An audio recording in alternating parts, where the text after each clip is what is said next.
Pemirsa, laga terakhir Sumsel United dalam putaran kedua kompetisi Liga 2 musim 2025-2026 di kandang sendiri Stadion Gelora Sriwijaya Jakabaring menghadapi Garuda Yaksa harus berakhir dengan skor kacamata 0-0.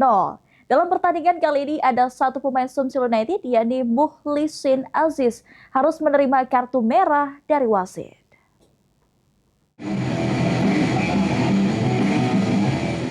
Sumsel United belum mampu meraih kemenangan saat menjamu Garuda Yaksa FC pada pekan ke-18 Liga 2 musim 2025-2026 di kandang sendiri Stadion Gelora Sriwijaya Jakabaring Jumat malam.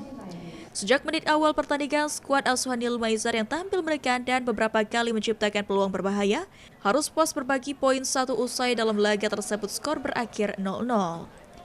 Jalannya pertandingan sendiri, pertahanan Garuda Yaksa FC cukup ketat serta dibarengi kurang maksimalnya penyelesaian akhir dari pemain Sumsel United.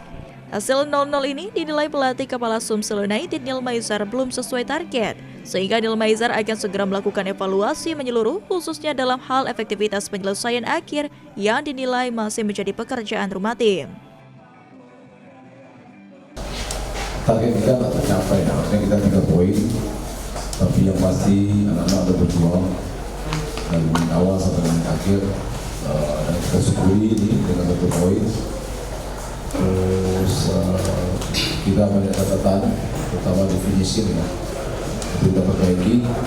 Tapi overall anak-anak bukan sudah maksimal saja selama waktu mereka. Artinya beberapa peluang yang kita dapat harusnya bisa gol. Tapi itu sepak bola, kita menyerang, tapi 1 gol nanti kita perbaiki. Dengan hasil imbang ini membuat Sumsel United masih tertahan di peringkat ketiga klasemen sementara dengan raihan 31 poin dari 18 pertandingan.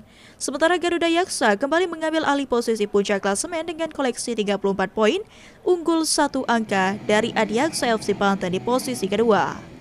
Ilham Wahyudi, PAL TV.